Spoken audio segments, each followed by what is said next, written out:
I just essentially chanted or sang a song for that child in his last moments. And welcome to the Revo Report. We're inspiring faith with reason and reasoning with faith. It's funny, because it's a very simple song, and it was a sweet song. But I'll tell you, I can't tell you how many nurses came up to me afterwards and just said how special that moment was.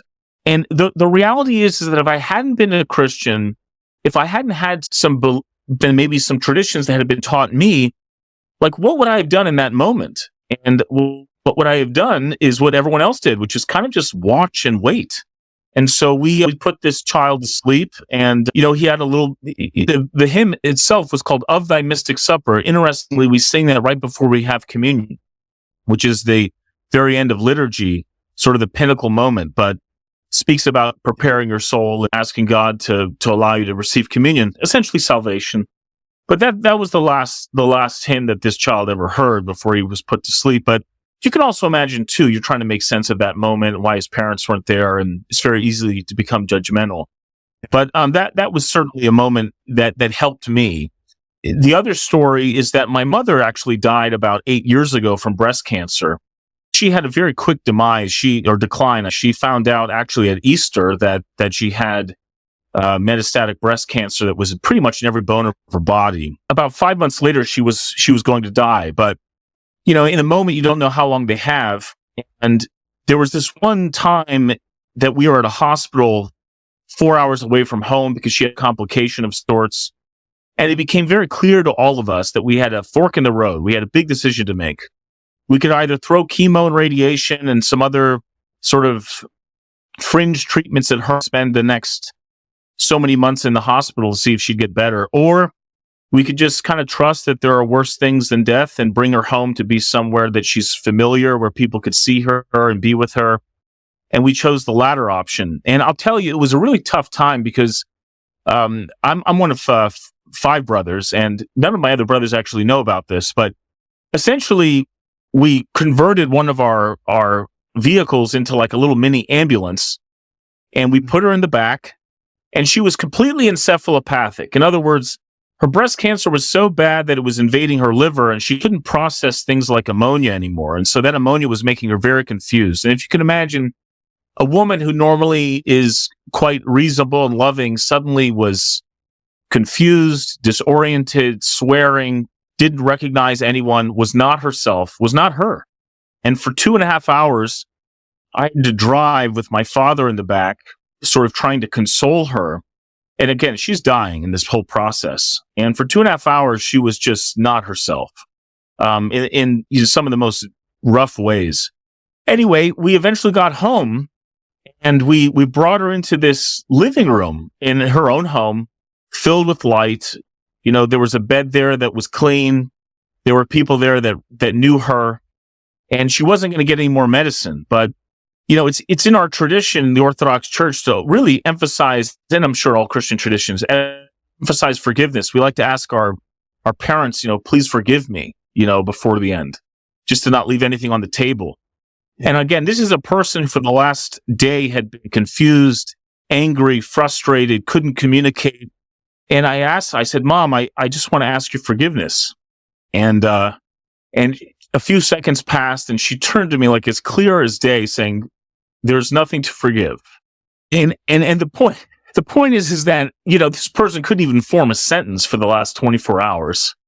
And it was really the last time that I had any sort of meaningful exchange with her. But she ended up dying. And, that was a very powerful moment. But, so some people play music, their favorite hit song for the 1980s, as they're passing.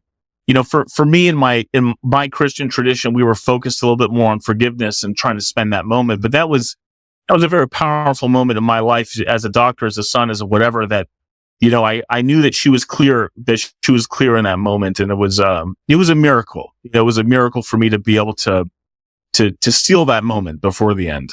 Yeah, that is a miracle. I mean, to have someone even at that, you can tell obviously something is happening neurologically, but in that moment for almost God to take over just to give you that message. We were Exactly. I'm a pastor at a local church here in Toronto, and one of our members, their mother just died, and I was at the deathbed.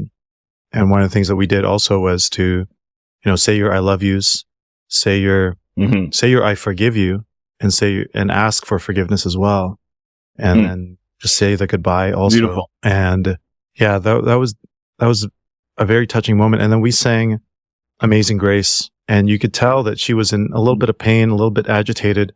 But as soon as the entire family was there, the siblings and the children, the grandchildren, as soon as the family started singing Amazing Grace, you saw she started to just calm down, and this peace came about her. And it was just this spiritual experience. And she was just saying she's ready to see Jesus.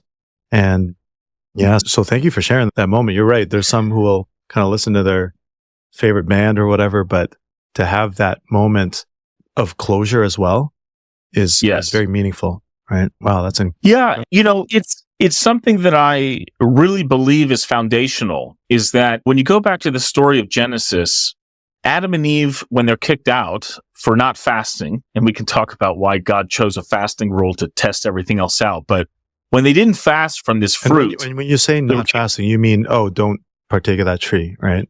Or the fruit of that tree. Yeah, that's right. And when they were kicked out of paradise, God essentially promises them three things.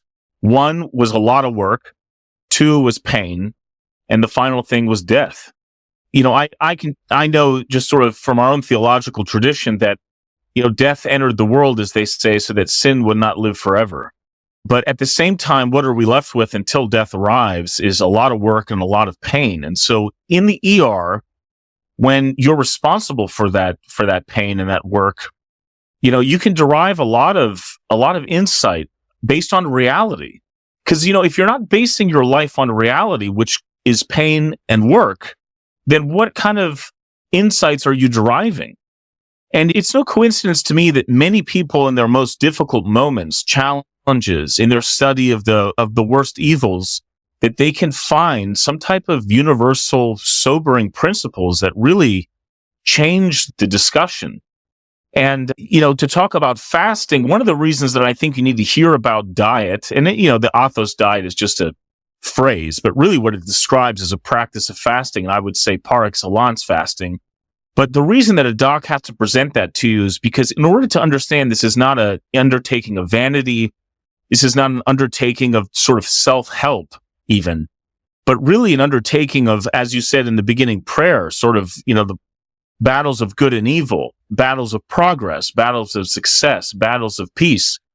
You have to frame the discussion in the right context. And so when your ER doc tells you there's no way that all the Western medicine in the world, with all the money and all the technology, is going to be able to save you right now, we got to go way back upstream to figure out what we can do at that point to keep you out of the ER in the first place.